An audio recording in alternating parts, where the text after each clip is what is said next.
Shalom, shalom. Soyez bénis, peuple de Dieu.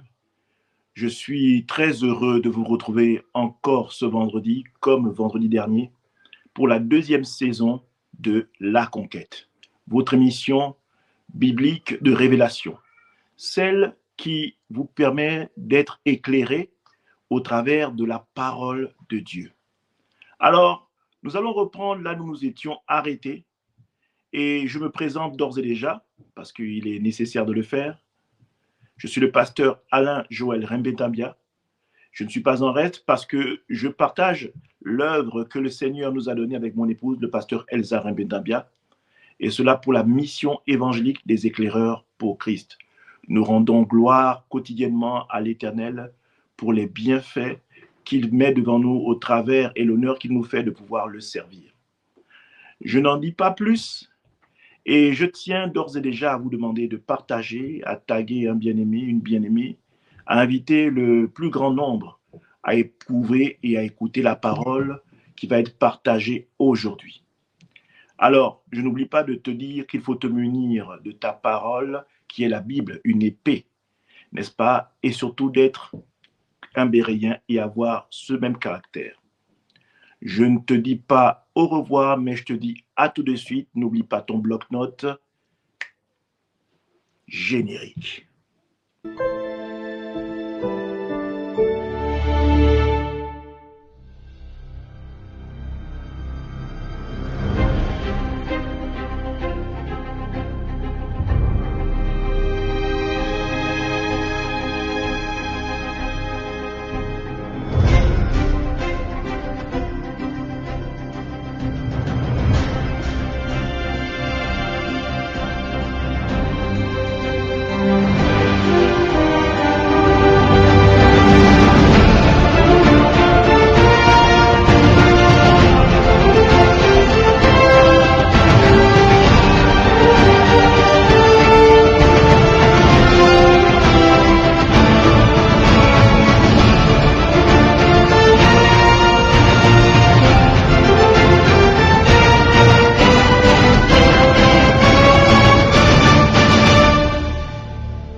Bien-aimés, bienvenue encore. Nous allons faire un bref récapitulatif sur ce qui a été dit la semaine dernière, vendredi dernier, où nous nous étions arrêtés, où nous parlions de Job comme étant un espoir et une expression de justice comme l'était Christ pour nous. Nous n'allons pas rester là et nous allons prendre le train en marche et continuer. Toujours dans la même dynamique de pouvoir vous révéler combien de fois l'image de Christ était révélée en Job. Nous allons continuer et tous ensemble, nous allons être éclairés au travers de la parole. Dans la continuité, il est dit ceci, que Job était un cultivateur. Oui, il était un cultivateur. Job était un cultivateur parce que non seulement il avait de grandes propriétés, de grands biens, mais il avait en lui l'image de Jésus, l'image de Yeshua HaMashiach. C'est pourquoi nous allons aller dans le verset suivant. Job, à son chapitre 31, notez bien, Job, à son chapitre 31, du verset 38 au verset 40. Job, à son verset 31, du moins chapitre 31, autant pour moi, du verset 38 au verset 40. Si vous êtes prêts, nous allons pouvoir passer à la lecture. Alléluia. Vous êtes tous prêts? Job, chapitre 31, verset 38 au verset 40. Je lis la parole. Si ma terre crie contre moi et que ses sillons versent des larmes, si j'en ai mangé le produit sans l'avoir payé et que j'ai attristé l'âme de ses anciens maîtres, qu'ils y croissent des épines au lieu du froment et que l'ivraie au lieu d'orge et de l'ivraie, au lieu d'orge. Alléluia. Vous voyez sur cet exemple que Job était cultivateur et qui cultivait. Il avait des champs où il cultivait, il avait des terres arables où il cultivait de nombreuses denrées. Amen. Tout comme Jésus était ouvrier, ouvrier de Dieu, n'est-ce pas?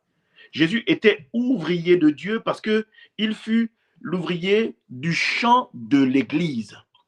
Il œuvrait pour Dieu pour établir le champ qui allait devenir aujourd'hui ce que nous sommes, l'Église. Amen. Alors pour cela, nous allons aller dans 1 Corinthiens. Nous allons aller dans 1 Corinthiens. Je tiens à ce que nous allions doucement et que nous prenions le temps, n'est-ce pas, d'être éclairés au travers de la parole. 1 Corinthiens à son chapitre 3, verset 9.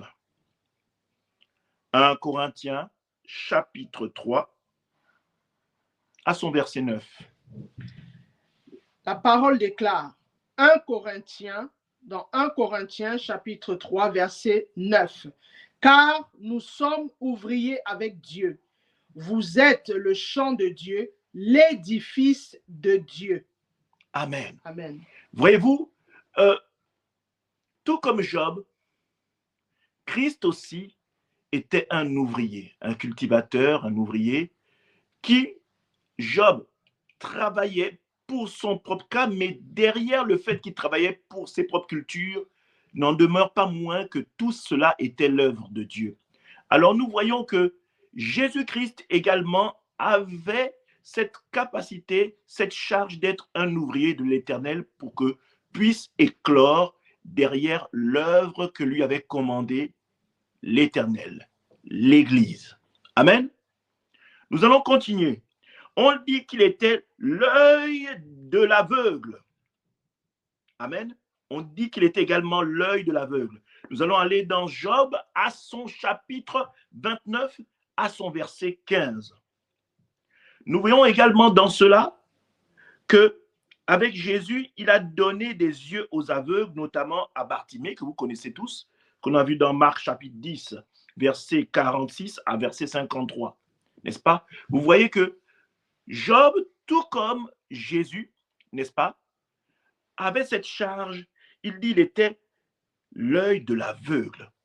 Alors nous allons être éclairés au travers de la parole sur le verset suivant. Job, chapitre 29, verset 15. Alors, la parole déclare ceci. J'étais l'œil de l'aveugle et le pied du boiteux. Alléluia, alléluia, alléluia. Dans Ésaïe, chapitre 35, verset 4 à 6, Dieu était promis comme il viendrait lui-même dans la Bible. Il avait promis qu'il viendrait lui-même dans la Bible. Dites à ceux qui ont le cœur brisé, le cœur troublé. Amen. Il avait également dit qu'il viendrait pour ceux qui ont le cœur brisé et le cœur troublé. Alléluia. Prenez courage, ne craignez point.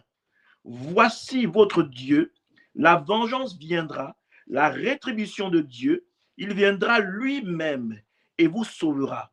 Alors s'ouvriront les yeux des aveugles, s'ouvriront des oreilles des sourds, alors le boiteux sautera comme un cerf, et la langue du muet éclatera de joie, car des eaux jailliront dans le désert et des ruisseaux dans la solitude. Alléluia. Voyez-vous, vous voyez en cela dans Job le type de Christ, c'est-à-dire que au jour d'aujourd'hui, bien-aimés, Dieu se réjouit de voir la nature de Christ en chacun de nous. Et c'est ça le but. Quand Christ, avant de s'en aller, a dit « Faites de toutes les nations des disciples ». Des disciples, quand on parle de disciples, c'est des gens qui suivent ce que le maître dit, de manière à ce qu'ils puissent eux-mêmes, c'est-à-dire que de manière à ce que le maître puisse voir ses enseignements entre eux. Alléluia. Donc, vous devez être dans cette dimension-là, de pouvoir être le reflet de Jésus-Christ. C'est-à-dire que quand les bien-aimés vous regardent dans la rue, quand ils voient comment vous marchez, comment vous êtes différents, quand le Saint-Esprit marque cette différence, on doit voir en vous quelque chose de surnaturel. On doit se dire, mais qui est cette personne? Qui est cette femme? Qui est cet homme? Il ne ressemble à aucun autre homme. Et c'est cette dimension-là que Job avait. Job était particulier. Job était différent de tous les hommes de sa région. Job était différent. Il avait quelque chose de particulier. Il avait Christ, l'image de Christ en lui. Tout ce qu'il faisait lui réussissait, mais il ne faisait pas qu'être le personnage qui réussit dans toutes choses. Il avait également une sagesse qui était visible et audible de tout le monde. Il avait un caractère particulier. Dans tout ce qu'il faisait, il était, comment dire, il était quelqu'un de différent des autres. Alléluia. Si bien que les autres lui vouaient un respect, n'est-ce pas, qui n'avait point d'égal. Alléluia. Il était particulier, il était vraiment différent. On va dire que Dieu l'avait vraiment mis à part. Job était particulièrement différent des gens de sa génération. Alléluia. Et c'est ce que Christ veut pour nous. Il voudrait que nous puissions être des personnes qui impactent. Pas que nous soyons comme le monde, mais que nous soyons différents du monde. Alléluia. Donc, Dieu se réjouit dans le désir et dans le fait qu'il voit un enfant, une femme, un homme attaché à lui, retranscrire le royaume au travers de sa marche sur la terre. Amen. On dit aussi, il était le pied des boiteux, le père des misérables, qui prenait soin des veuves, des pauvres et des infirmes et des opprimés.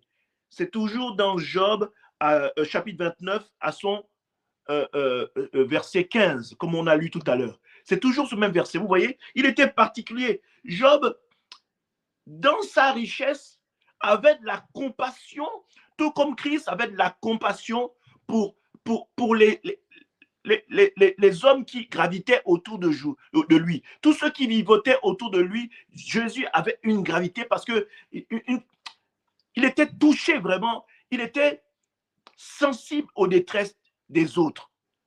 Parce que en lui, quand il voyait l'homme, il disait, j'ai tellement mis de bonnes choses en lui, je suis tellement désireux de voir un homme être heureux. Et c'est cela que Job avait de particulier, c'est-à-dire que dans sa richesse, il ne se contentait pas d'être centré sur lui-même. Il avait un regard aussi sur les autres et un regard de compassion. Là, ce que les autres ne pouvaient pas faire, il les aidait à le faire. Quand les gens manquaient, il leur donnait ce qu'il avait. Il partageait. Alléluia. Voilà pourquoi Christ a donné le pied aux boiteux lorsqu'il les a guéris. La Bible dit que Christ est le père des orphelins, le défenseur des veuves. Nous voyons ça dans Psaume à son chapitre 66, verset 6. Amen. Psaume chapitre 68, autant pour moi. 68, verset 6. Psaume 68, verset 6. Alléluia. La Bible déclare ceci. Dieu donne une famille à ceux qui étaient abandonnés. Il délivre les captifs et les rend heureux. Les rebelles seuls habitent des lieux arides. Amen. Alléluia. Alléluia. Les rebelles seuls habitent des lieux arides. C'est-à-dire que ceux qui n'ont pas Christ ont forcément la disette ou la sécheresse dans leur vie. C'est vrai, ils peuvent posséder des choses, ils peuvent posséder des biens. Mais tant qu'ils n'ont pas Christ, en réalité, ils ne sont pas en vie et ils ne possèdent rien parce que tout ce qu'ils possèdent est éphémère et ne dure qu'un temps sur la terre. Mais ils n'auront pas la plus grande richesse, n'est-ce pas, que Christ promet au travers de la bonne nouvelle. Une espérance, une vie dans l'éternité. Alléluia. On dit ceci, il est venu pour guérir ceux qui ont le cœur brisé. Alléluia. pour proclamer aux captifs la délivrance et aux aveugles recouvrir de la vue, pour renvoyer libres les opprimés. Luc chapitre 4, Luc chapitre 4, verset 18 à son verset 20. Luc chapitre 4, verset 18 à son verset 20. Alors, je lis la parole. L'Esprit du Seigneur est sur moi parce qu'il m'a oint pour annoncer une bonne nouvelle aux pauvres. Il m'a envoyé pour guérir ceux qui ont le cœur brisé, pour proclamer aux captifs la délivrance et aux aveugles le recouvrement de la vue, pour renvoyer libre l'opprimé, pour publier une année de grâce du Seigneur. Ensuite, il roula le livre, le remit au serviteur et s'assit. Tous ceux qui se trouvaient dans la synagogue avaient les regards fixés sur lui. Amen. Amen. Amen. Vous voyez au travers de comment Job est décrit et comment Christ est décrit, vous voyez que vous avez le caractère de Christ en Job. Christ en Job. Et ceci pour vous dire que Job est le type, n'est-ce pas, l'image de Christ. On dit également que Job était le roi et consolateur. Allons-y dans Job, chapitre 25 au verset 25. On dit que Job était un roi. Alléluia. Il était le roi et consolateur. Amen. Chapitre 25, verset 25. Alléluia. On dit qu'il était le roi et consolateur. Alléluia.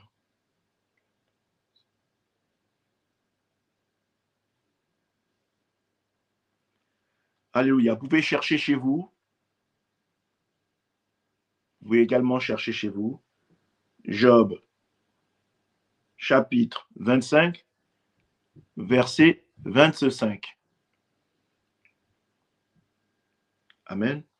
Job dit, j'aimais aller vers eux, je m'asseyais à leur tête, j'étais comme un roi au milieu des troupes. Il dit ceci, j'aimais aller vers eux et je m'asseyais à leur tête et j'étais comme un roi au milieu d'une troupe. Alléluia. Comme un consolateur auprès des affligés. Alléluia. J'aimais aller vers eux, je m'asseyais à leur tête, j'étais comme un roi au milieu d'une troupe, comme un consolateur auprès des affligés. Or, le véritable consolateur, c'est Christ. Mais Job avait déjà ce caractère-là. Job avait ce caractère qui est propre au Saint-Esprit. Amen. D'ailleurs, c'est la fonction première quand Christ parle du Saint-Esprit. Il dit, je vous enverrai le consolateur.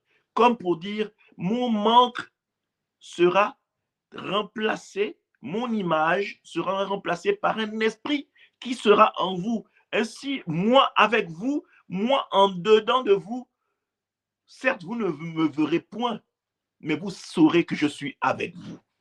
Je suis en vous, n'est-ce pas? Et je guide chacun de vos pas parce que vous marchez selon la volonté du Saint-Esprit. Amen. Or, le véritable consolateur, c'est Christ qui est venu sous forme du Saint-Esprit. On peut aller dans Jean chapitre 16. Jean chapitre 16. Et on va prendre du verset 7 à 13. Jean chapitre 16, de son verset 7 à 13. Amen. Je lis la parole. Cependant, je vous dis la vérité.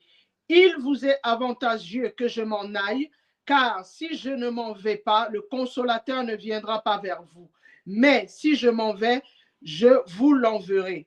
Et quand il sera venu, Il convaincra le monde en ce qui concerne le péché, la justice et le jugement. En ce qui concerne le péché, parce qu'il ne croit pas en moi.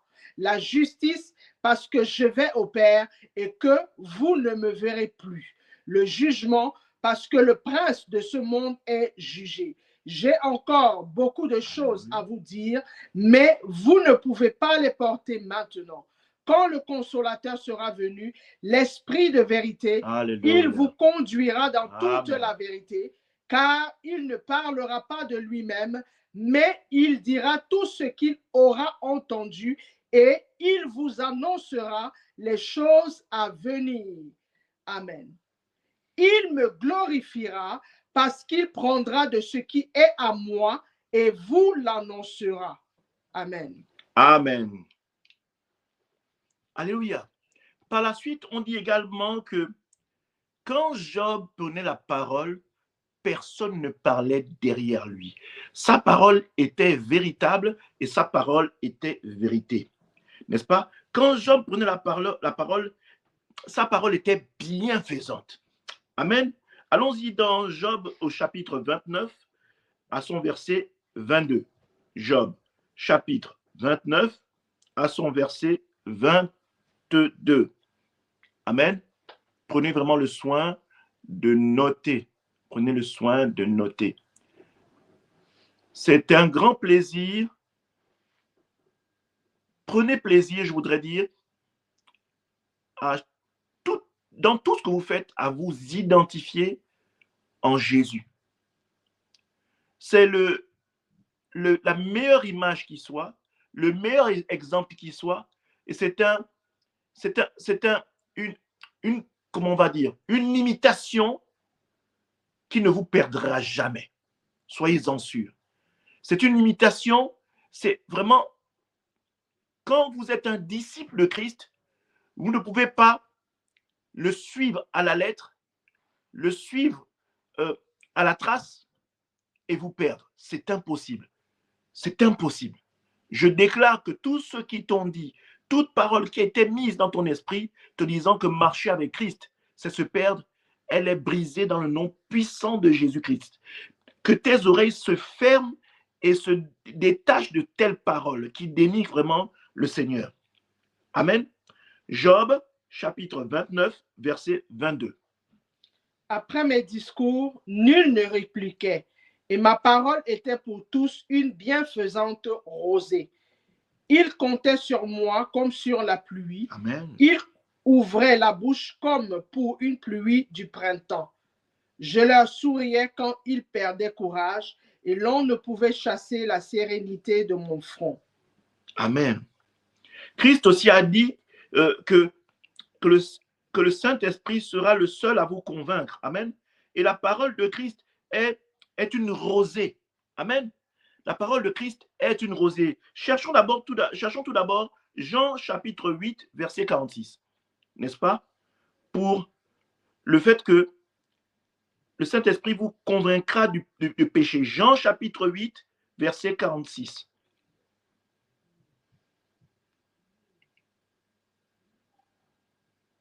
Jean chapitre 8, verset 46. Je lis la parole. Qui de vous me convaincra de péché si je dis la vérité? Pourquoi ne me croyez-vous pas? Amen. Il n'y avait aucune parole que Christ pouvait mettre devant les gens ou devant le peuple ou devant l'assemblée. Personne ne trouvait matière à reprendre Jésus. Si les gens reprenaient Jésus, ils ne pouvaient que douter. Mais il n'avait pas moyen de trouver une parole qui pouvait se mettre en affrontement avec la parole de Jésus. On dit également, n'est-ce pas, que la parole de Christ était une rosée. Allons-y dans Deutéronome, chapitre 32, à son verset 2. Tout comme Job, sa parole, on dit, nul ne répliquait, et on dit que sa parole était une bienfaisante rosée. Christ également, dans Deutéronome, chapitre 32, verset 2, on dit que sa parole est, on va lire la parole. Je lis la parole. que mes instructions se répandent comme la pluie, que mes paroles tombent comme la rosée, comme des ondes sur la verdure, comme des gouttes d'eau sur l'herbe. Car je proclamerai le nom de l'Éternel. Rendez gloire à notre Dieu. Amen. Amen. On va dire également que Job a souffert le martyre. Job a souffert le martyre tout simplement parce que Job a été frappé d'ulcère. Et le fait que Job soit frappé d'ulcère, tout ceci annonçait également Christ, comme Christ s'est fait péché pour nous. Alléluia. Comme Christ s'est fait péché pour nous, nous voyons en cela la vie de Job, qui était frappé par la maladie, qui était frappé par les ulcères. Vous savez, cette maladie qu'est l'ulcère, c'est une maladie très douloureuse. Christ s'est fait pécher pour nous, et au travers du fait qu'il s'est fait pécher pour nous, Christ a enduré les pires souffrances. Amen. Allons-y dans 2 Corinthiens à son chapitre 5. 2 Corinthiens à son chapitre 5, nous allons prendre le verset 21. 2 Corinthiens chapitre 5, verset 21. 2 Corinthiens chapitre 5, verset 21. Alléluia. Amen. J'ai eu la parole.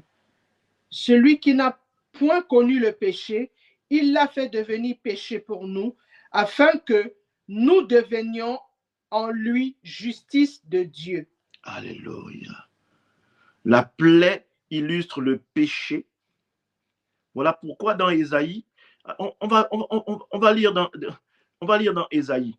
Dans Ésaïe chapitre 1, verset 6, la Bible dit ceci. De la plante du pied jusqu'à la tête, rien n'est bon en état. Ce ne sont que des blessures, des contusions et des plaies vives qui n'ont été ni pensées ni bandées. Alléluia. On va lire Ésaïe chapitre 1, verset 6.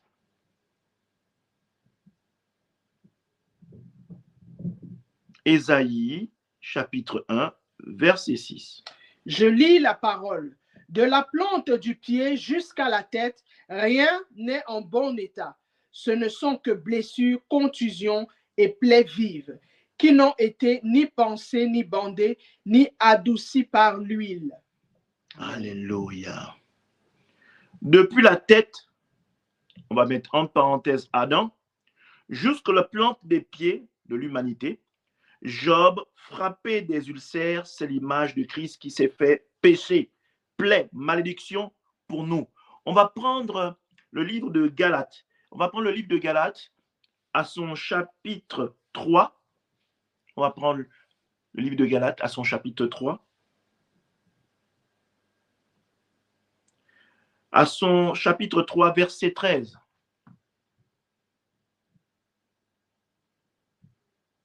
Je lis la parole. Christ nous a rachetés de la malédiction de la loi, étant devenu malédiction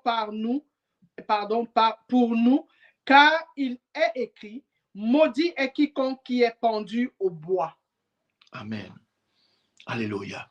Voyez-vous, on parle également de la souffrance de Job. Mais on dit que Job, il a été restauré au travers de ses enfants. Mais vous savez, il y a plusieurs formes de souffrance. Et là, je voudrais que nous puissions arborer une nouvelle avancée. Une nouvelle avancée parce que généralement, quand les bien-aimés souffrent, les bien-aimés ont tendance à accuser l'ennemi. Quand les bien-aimés souffrent, ils ont tendance à accuser l'ennemi. Je voudrais dire ici que Satan n'est pas forcément à la base de toutes les souffrances. Amen. Nous allons relayer ici 3 types de souffrances. Donc 3 types d'épreuves n'est-ce pas? 3 types de souffrances, autant pour moi. 3 types de souffrances. Nous avons la souffrance comme épreuve. Alléluia. Nous avons la souffrance que le diable nous impose. Ça, c'est le deuxième point. Et en troisième, nous avons la souffrance causée par nos péchés. Alléluia. La souffrance comme épreuve en point 1.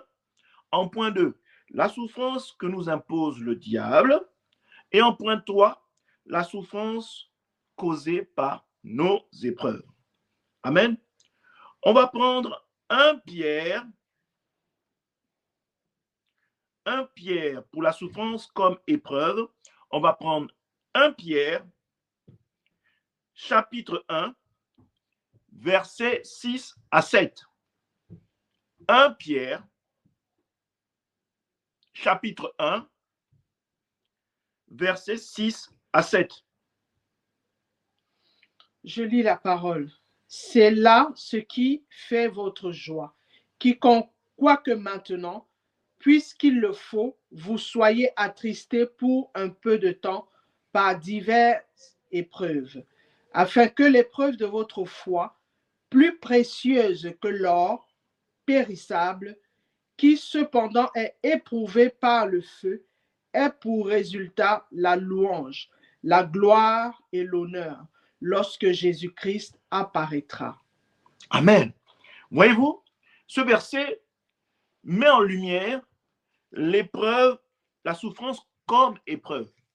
C'est-à-dire que cette épreuve, cette souffrance n'est pas faite pour vous tuer, mais cette épreuve est faite pour révéler le meilleur que Christ a mis en vous. Cette épreuve est faite pour faire rejaillir le meilleur que Christ a mis en vous. Certains frères dans la souffrance, c'est dans la souffrance qu'ils ont trouvé les meilleures idées pour leur permettre d'avoir des entreprises aujourd'hui qui sont des entreprises florissantes. Et ces frères-là bénissent le Seigneur de leur avoir fait passer cette épreuve. Parce que s'ils n'avaient pas passé cette épreuve, cette idée n'aurait certainement pas jailli. Amen. J'ai à cœur une de mes cousines, n'est-ce pas, étant dans la maladie, elle a été gravement touchée dans la maladie. Et c'est vrai qu'en sortant de cette maladie, elle avait quasiment tout perdu. Et dans cette épreuve-là, elle ne sait pas comment, elle l'a trouvé, elle s'est révélée un talent particulier. Donc, au jour d'aujourd'hui, cette sœur-là, que je salue, a maintenant la capacité de faire des chapeaux en pagne, des bracelets en pagne, des sacs en pagne. Voyez-vous? Et elle vit de ça. Elle vit de ça. Et ça, elle l'a découvert. C'est une chose qu'elle n'avait jamais faite auparavant. C'est-à-dire que quand je lui ai posé la question si elle avait déjà fait ça avant, elle m'a dit non, je n'ai jamais fait ça. Je ne sais pas comment, mais c'est dans ce moment difficile que Dieu m'a mis ça en esprit et j'arrive à faire cela. Et j'ai dit, mais ce que tu fais, c'est particulier, c'est fantastique parce que d'autres personnes que je connais qui font ce travail-là sont allés faire une formation. Mais toi, tu n'as pas fait de formation, mais aujourd'hui, tu fais cette chose. C'est-à-dire que Dieu, au travers des souffrances, fait jaillir certains dons, certains talents, certaines capacités que vous ignoriez même quand vous étiez dans un état d'un bon point. Vous ne vous êtes jamais soucié de faire jaillir au travers de vous une idée fantastique. Mais dans l'épreuve, dans la souffrance, Dieu non seulement fortifie et vous fait croître dans l'attachement à lui par la capacité de faire grandir votre foi, mais il vous permet également de faire ressortir le meilleur de vous-même, sinon certains et de grands talents, de grandes idées, n'est-ce pas? Donc, voilà un peu comment, quand Dieu fait établir, n'est-ce pas, une souffrance vers vous, dites-vous, je voudrais que vous criez au plus fort, merci Seigneur, parce que lui-même dit dans la parole, réjouissez-vous d'être éprouvés, réjouissez-vous d'être combattus. Amen. Quand il dit ceci dans sa parole, ce n'est pas parce qu'il se réjouit du fait que vous souffriez. Non. Il voudrait que vous compreniez qu'au travers de cette épreuve, il y a forcément quelque chose de bien qui en sortira. Vous allez forcément en ressortir grandi. Amen.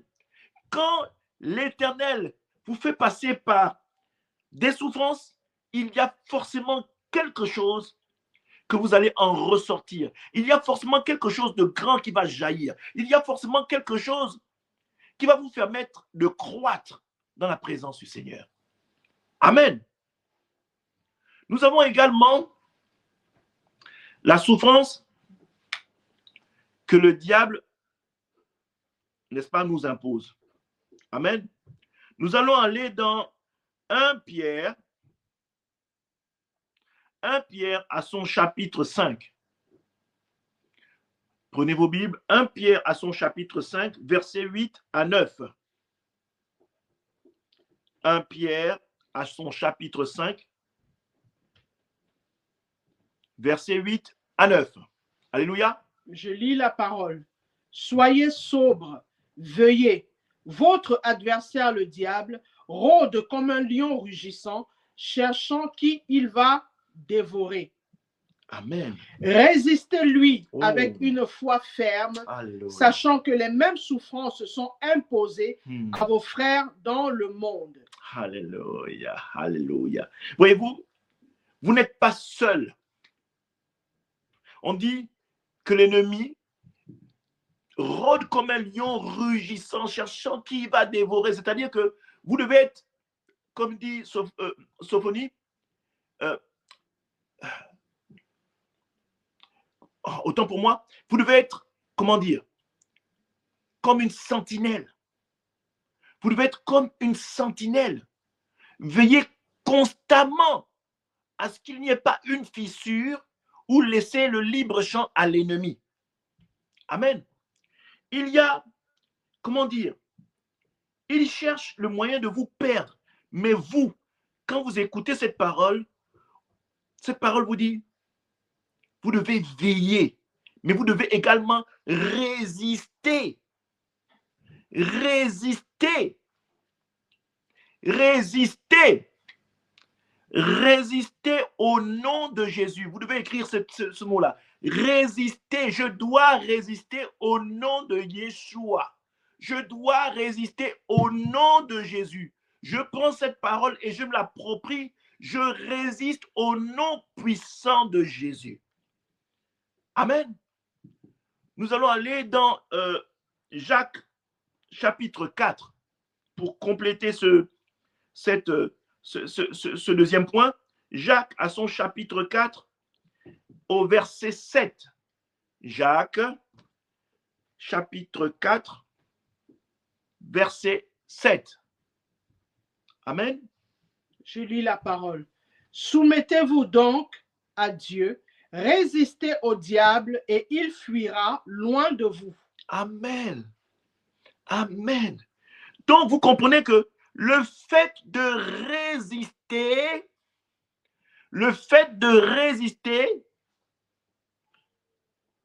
chasse l'ennemi loin de vous. Rappelez-vous, Jésus, pendant qu'il marchait dans le désert, il a fait un temps sans manger, sans boire. On le fait comprendre dans la parole. Il est dit que le diable s'est présenté à lui. Le diable lui a fait plusieurs propositions. Il a retorqué par la parole et il lui a résisté. Qu'a fait le diable? Qu'a fait le diable? On dit que le diable est parti pour un temps. On dit que le diable est parti pour un temps. Donc, à chaque épreuve de souffrance imposée par le diable, pour ceux qui restent attachés fixement au rocher qu'est Jésus-Christ de Nazareth, le diable, voyant qu'il n'y a aucune ouverture, aucune brèche, que vous lui résistez, ce dernier s'en va. Alléluia. C'est ce qui est arrivé à Job. Job a résisté. Quand il se retrouve face à ses amis qui parlent mal de l'Éternel, quand il se retrouve face à sa femme, son épouse, qui lui demande de maudire l'Éternel, ce dernier résiste. Ce dernier reste intègre. Ce dernier reste droit dans ses bottes. Il reste fixé sur le rocher qu'est l'Éternel Jésus-Christ. Il s'attache à cette parole de l'Éternel. Il s'attache à ce que Dieu peut faire. Il s'attache aux capacités de ceux qu'il a acquis et ceux qu'il connaît de l'Éternel pour ne pas flancher. Il a résisté, n'est-ce pas? Il a résisté. Et ça n'a duré qu'un temps. Ça n'a duré qu'un temps. Ça n'a duré qu'un temps. Ces épreuves ne durent qu'un temps, bien-aimé. Résiste. Résiste. Tu as plus à gagner. Tu as plus à gagner en résistant. Tu as plus à gagner en résistant. Déclare, je résiste au nom puissant de Jésus-Christ de Nazareth. Il y a également, pour le troisième point, la souffrance causée par votre péché, causée par notre péché. Alléluia. Il y a des souffrances causées par notre péché. On va aller dans Ésaïe, chapitre 59, versets 1 à 3. Ésaïe, à son chapitre 59, versets 1 à 3. Amen. Je lis la parole. Non, la main de l'Éternel n'est pas trop courte pour sauver, ni son oreille trop dure pour entendre. Mais ce sont vos crimes qui mettent une séparation entre vous et votre Dieu. Ce sont vos péchés qui vous cachent sa face et l'empêchent de vous écouter. Car vos mains sont souillées de sang et vos doigts de crime. Vos lèvres profèrent le mensonge, votre langue fait entendre l'iniquité. Alléluia.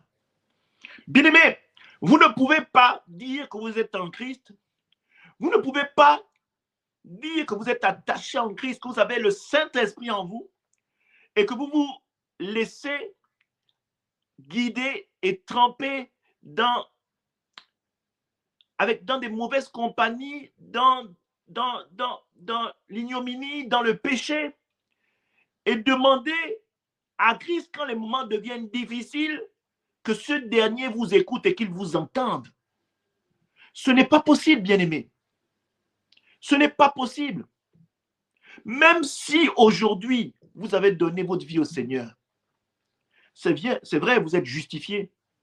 Mais au travers de votre marche, quand vous flanchez, le Seigneur peut garder silence, peut bloquer toute manière d'agir jusqu'à ce que vous compreniez et que vous vous repentiez, n'est-ce pas, avant que ce dernier ne puisse tendre sa main, jusqu'à ce que ce dernier puisse agir.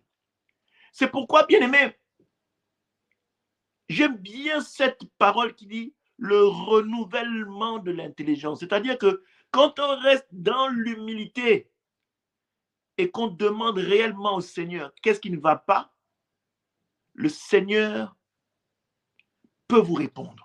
Le Seigneur peut donner une réponse, vous dire, bien-aimé, je ne suis pas très content de toi, tout simplement parce que tu es dans la médisance, parce que tu as pensé du mal de ton pasteur, parce que tu as semé un mauvais vent dans l'église pour casser l'œuvre que j'ai accordée à cet homme ou à cette servante de Dieu.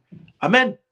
Donc, vous ne pouvez pas, pour exemple, marcher dans cette dimension-là et être le premier à supplier le Seigneur et vous étonner que ce dernier ne vous réponde pas. Amen. Vous ne pouvez pas rester dans cette dimension-là et dire que vous soyez étonné que Dieu ne vous réponde pas. Ce n'est pas possible. Alléluia.